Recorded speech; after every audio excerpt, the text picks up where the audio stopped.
Hello friends, class 9th NCERT mathematics के इस नए वीडियो में आप सभी का स्वागत है। स्टूडेंट्स, इस वीडियो में आप समझेंगे एक्सरसाइज 5.2 के क्वेश्चन नंबर 1 और 2 को। तो क्वेश्चन नंबर 1, आप यूक्लिड की पांचवी अभिधारणा को किस प्रकार लिखेंगे ताकि वह सरलता से समझी जा सके। हम यूक्लिड की पांचवी अभिधारणा को इस प्रकार लिखने की कोशिश कर रहे हैं ताकि इसे सरलता से समझा जा सके। देखिए, यदि दो रेखाओं को कोई तीसरी तिर्यक रेखा इस प्रकार प्रतिच्छेद करे कि एक ही ओर दो अंतः कोणों का योग 180 डिग्री से कम हो, तो जिस ओर अंतः कोणों का योग 180 डिग्री से कम होगा उसी ओर दो रेखाएं अनिश्चित रूप से बढ़ाए जाने पर प्रतिच्छेद करेंगी। ये हमने ए बी और सी डी दो रेखाएं ली हैं और एक तिर्यक रेखा पी क्यू है जो ए बी और सी डी को पी और क्यू पर प्रतिच्छेद कर रही है। तो कोण एक और कोण दो का जो योग है वो कितना 180 डिग्री से कम है।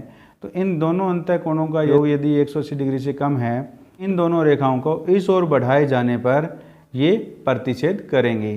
तो इस प्रकार हमने यूक्लिड की पांचवी अभिधारणा को सरलता से लिखकर समझने की कोशिश की। अब हम क्वेश्चन नंबर 2 को हल करते हैं। क्वेश्चन नंबर 2, क्या यूक्लिड की पांचवी अभिधारणा से समांतर रेखाओं के अस्तित्व का औचित्य निर्धारित होता है? स्पष्ट कीजिए। सॉल्यूशन ऑफ क्वेश्चन नंबर 2, माना दो सरल रेखाओं m और n, हमने दो सरल रेखाएं ली हैं, पर एक सरल रेखा L इस प्रकार पड़ती है, L ये सरल रेखा इस प्रकार पड़ती है कि L के एक ओर के अंतः कोणों का योग दो समकोण हो, यानी इस ओर के अंतः कोणों का योग कितना हो? दो समकोण हो। तो देखते हैं कि इन दोनों कोणों का योग दो समकोण है क्या। तो इस कोण का मान जो है वो 113 डिग्री है। तो ये कितना है? 113 डिग्री है। अब हम इस कोण को मापते हैं कि ये कितना है। इस कोण को हमने मापा तो ये 67 डिग्री आया है, यानी 67 डिग्री आया है। तो इन दोनों कोणों का योग जो है वो इन दोनों कोणों का योग कितना हो गया? 180 हो गया, यानी दो समकोण हो गया। तो यूक्लिड के पांचवें अभिगृत के अनुसार यह रेखा L इस ओर नहीं मिलेगी।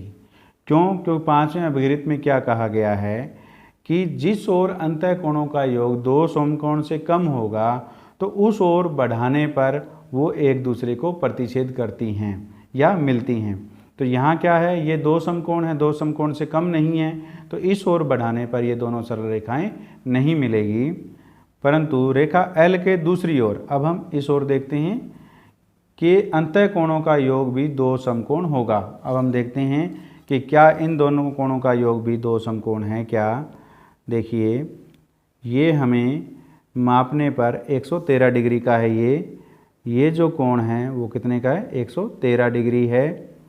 और अब हम इस कोण को मापते हैं, 67 डिग्री आया है, ये 67 डिग्री है। तो इन दोनों कोणों का योग भी कितना है? 180 डिग्री है, यानी दो समकोण है। तो अतः m और n दूसरी ओर भी बढ़ाने पर नहीं मिलेगी। अब इस ओर जब इनको दोनों सरल रेखाओं m और n को बढ़ाएंगे तो ये दोनों सरल रेखाएं इस ओर भी नहीं मिलेगी। तो इस प्रकार रेखाएं L और M दोनों ओर बढ़ाने पर नहीं मिलेगी, यानी इस दिशा में बढ़ाएंगे तो भी नहीं मिलेगी और इस दिशा में बढ़ाएंगे तो भी नहीं मिलेगी। तो जब ये दोनों ओर नहीं मिलेंगी तो ये रेखाएं कैसी होगी? अतः रेखाएं M और N समांतर होंगी। उम्मीद है इस वीडियो में समझाए गए क्वेश्चन नंबर 1 और 2 आपको समझ में आए हैं।